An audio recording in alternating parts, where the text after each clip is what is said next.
Le ciel de Paris s'assombrissait peu à peu, alors qu'Achraf Hakimi traversait les portes tournantes de l'hôtel Le Magnifique. Après un match intense contre Marseille, ses muscles étaient tendus, et son esprit, épuisé. Il était vêtu d'un jean simple, d'un hoodie usé et d'une casquette discrète. Rien dans son apparence ne trahissait son statut de star international du football, ni, plus significatif encore, de propriétaire de cet établissement 5 étoiles.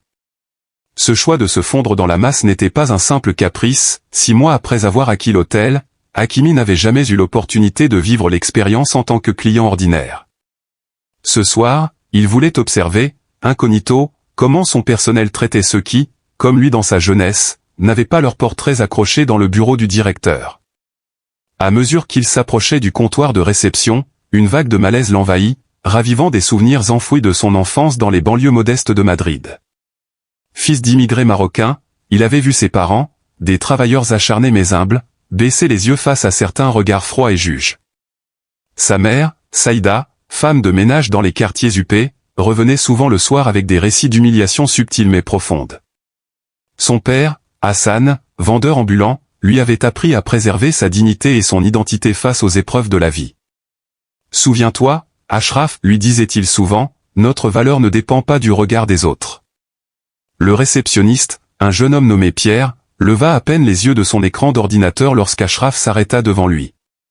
Il tapotait sur le clavier d'une manière nonchalante, ses yeux absents, avant de s'adresser à lui d'un ton distrait. « Bonsoir, puis-je vous aider ?»« Bonsoir, répondit Achraf, sa voix portant son léger accent marocain. « J'aimerais une chambre pour ce soir, s'il vous plaît. » Pierre, jetant un regard rapide sur lui, scruta son hoodie légèrement froissé et sa barbe de 3 jours. Il haussa les sourcils et demanda, d'un ton un peu plus sec, « Avez-vous une réservation, monsieur ?»« Non, je n'en ai pas, répondit Achraf simplement, sans hésiter. « C'est une décision de dernière minute. » Un silence lourd s'installa. Pierre consulta son écran d'ordinateur avec une lenteur délibérée avant de répondre, non sans hésitation, « Je suis désolé, monsieur, mais nous sommes complets ce soir. » Achraf savait pertinemment que ce n'était pas vrai. En tant que propriétaire, il recevait chaque matin un rapport détaillant l'occupation de l'hôtel. Ce soir-là, l'hôtel était à peine rempli à 60%. Mais avant même qu'il n'ait le temps de réagir, un homme d'affaires européen, impeccablement vêtu d'un costume sur mesure, arriva au comptoir. Pierre, qui n'avait guère prêté attention à Achraf, s'éclaira immédiatement. « Bonsoir, monsieur. Bienvenue au Magnifique. » Le cœur d'Achraf se serra. Ce n'était pas seulement l'injustice qui l'affectait, mais aussi la familiarité de la scène. Ce moment était un écho lointain des histoires que ses parents lui racontaient, des récits d'un passé qu'il espérait révolu. Mais, malgré sa célébrité, sa fortune, et le fait qu'il possédait littéralement l'hôtel, il restait, aux yeux de certains, celui qu'on ignorait, celui qu'on surveillait. L'autre, celui qui n'avait pas sa place ici. Rester calme et observer, lui conseilla la voix intérieure de son père. C'était exactement ce qu'il fit. « Êtes-vous certain qu'il n'y a aucune chambre disponible ?» demanda-t-il d'une voix posée. « Je serais prêt à accepter n'importe quelle catégorie. » Pierre, toujours aussi désinvolte, tapota sur son clavier sans montrer aucun intérêt. « Absolument certain, monsieur. Nous sommes complets ce soir à cause d'un congrès médical. » Pendant ce temps, Pierre accordait toute son attention à l'homme d'affaires, lui proposant plusieurs options de chambre, vantant la suite exécutive avec vue sur la tour Eiffel, tout en lançant des regards furtifs et condescendants vers Achraf. Ce genre d'indifférence n'était pas nouveau pour lui. Il se souvenait encore des jours où des agents de sécurité le suivaient dans les magasins, de l'humiliation de son père lorsqu'un maître d'hôtel l'avait traité comme un intrus. « Vous me comprenez ?» ajouta Pierre, d'un ton plus bas mais suffisamment fort pour qu'Achraf l'entende. « Nous avons une certaine image à maintenir. Tous nos clients ne correspondent pas au profil recherché par notre établissement. » Achraf sentit une douleur familière lui serrer la gorge. Il baissa les yeux, mais son esprit bouillonnait. Il n'était pas là pour se venger, mais pour comprendre. Chaque geste, chaque mot méprisant s'imprimait dans sa mémoire, non pour nourrir la colère, mais pour transformer cette injustice en une leçon de vie. « Puis-je au moins utiliser vos toilettes ?» demanda-t-il calmement. Pierre, visiblement agacé, hésita un instant. « Elles sont réservées à notre clientèle » répondit-il d'un ton sec, avant de faire un geste vague. C'est par là. En se dirigeant vers les toilettes, Ashraf entendit Pierre murmurer quelque chose au vigile posté près de l'entrée du restaurant. Ce dernier acquiesça et se mit à suivre Ashraf discrètement. Dans la salle de bain luxueuse, Ashraf se regarda dans le miroir.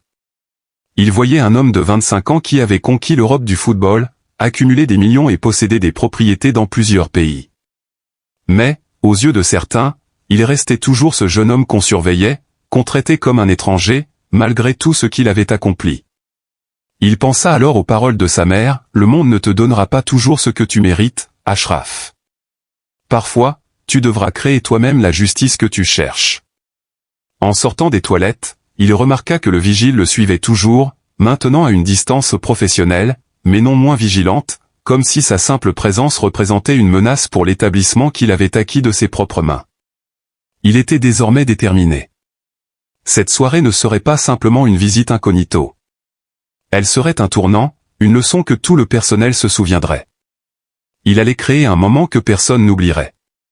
Lorsqu'Ashraf retourna à la réception, une jeune femme entra dans le hall, visiblement épuisée après un long voyage. Elle portait un hijab et croisa brièvement le regard d'Ashraf. Dans ce silence partagé, il reconnut immédiatement l'appréhension de cette femme, consciente que sa place ici n'était pas évidente. Ce moment renforça la détermination de Hakimi. Ce n'était plus seulement pour lui, mais pour sa mère, pour cette jeune femme et pour tous ceux qui, comme lui, avaient dû plier sous les jugements injustes des autres. Juste avant de quitter l'hôtel, une voix familière retentit dans le hall. « Monsieur Hakimi, mon Dieu, c'est bien vous ?» C'était Antoine Leblanc, le directeur général, qui traversait le hall en courant, son visage blanchissant à mesure qu'il comprenait la situation. « Je ne savais pas que vous veniez ce soir, balbutia-t-il en serrant la main d'Ashraf. Vous auriez dû m'appeler, j'aurais organisé un accueil spécial. » Pierre, derrière son comptoir, semblait pétrifié, son visage livide. « Monsieur Hakimi, articula-t-il enfin, d'une voix tremblante. Antoine, effrayé, se tourna immédiatement vers Pierre. « Pierre, tu as quelque chose à expliquer. » Mais, avant même que le directeur ne puisse ajouter quoi que ce soit, Ashraf leva la main pour l'arrêter. « Non, je veux lui parler. » Pierre, figé derrière son comptoir, déglutit difficilement, comme si la réalité de la situation le frappait enfin. Antoine, visiblement mal à l'aise, se recula légèrement, observant la scène avec un air à la fois inquiet et curieux. Le silence qui s'installa dans le hall semblait presque palpable, comme une tension prête à éclater. Ashraf, toujours calme, mais avec une intensité dans le regard, s'approcha lentement de Pierre. L'air était lourd, chaque mouvement semblait lourd de sens. La scène semblait irréelle, comme si chaque mot et chaque geste allaient marquer un avant et un après pour tous les acteurs présents. Pierre, commença Ashraf d'une voix posée, mais ferme, « Tu sais, ce n'est pas la première fois que je suis traité de cette manière. Et je sais que tu ne fais ça que parce que tu penses qu'il y a des gens qui sont dignes de séjourner dans cet hôtel, et des gens qui ne le sont pas. » Il marqua une pause, ses yeux se fixant dans ceux de Pierre, cherchant une réaction. « Mais je te demande aujourd'hui de regarder au-delà de l'apparence, de l'accent, du vêtement. Ce qui fait la véritable valeur d'une personne, ce n'est pas ce qu'on voit à l'extérieur, mais ce qu'elle porte à l'intérieur. » Pierre ne répondit pas immédiatement. Il baissa les yeux, comme pour éviter de croiser le regard d'Ashraf. Antoine, toujours nerveux, intervint doucement, « Monsieur Hakimi, je suis désolé. Je n'étais pas au courant de tout cela, je vais immédiatement prendre les choses en main. » Mais Ashraf l'arrêta d'un geste léger. « Non, Antoine. Laisse-le, il doit comprendre quelque chose. » Puis il se tourna de nouveau vers Pierre. « Je comprends que tu sois sous pression, que tu veuilles faire bien ton travail et plaire aux bons clients, ceux qui correspondent à l'image de cet hôtel. Mais ce que je veux te dire, c'est que tout le monde mérite du respect, peu importe d'où il vient, comment il s'habille ou qui il est. Je ne suis pas ici pour punir, mais pour enseigner. » Un silence pesant suivit ces paroles, l'atmosphère chargée de la signification de ce qu'il venait de dire. Pierre, d'abord abasourdi, sembla commencer à comprendre la gravité de la situation. Ses mains tremblaient légèrement sur le comptoir, et il osait à peine lever les yeux.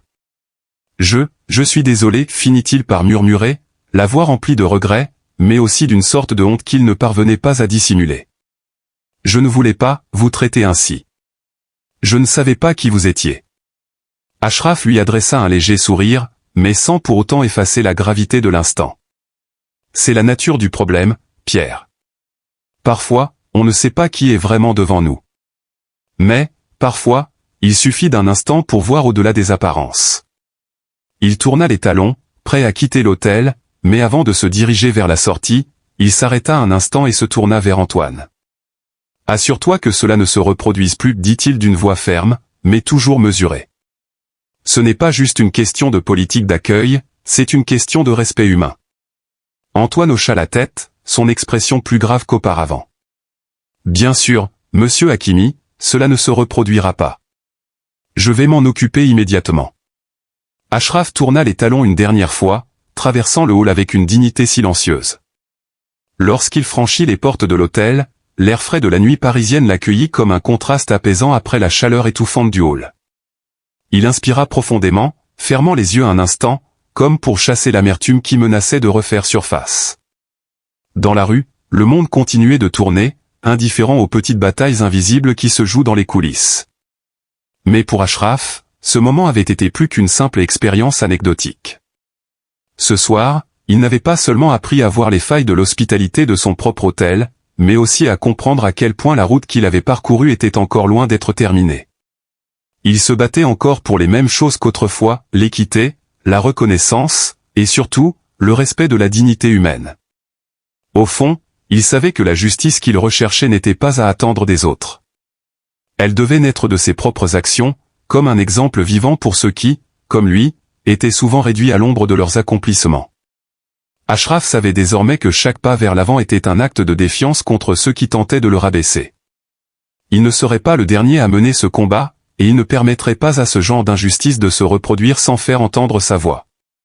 Alors, sans se retourner, il s'éloigna dans les rues de Paris, prêt à poursuivre son chemin.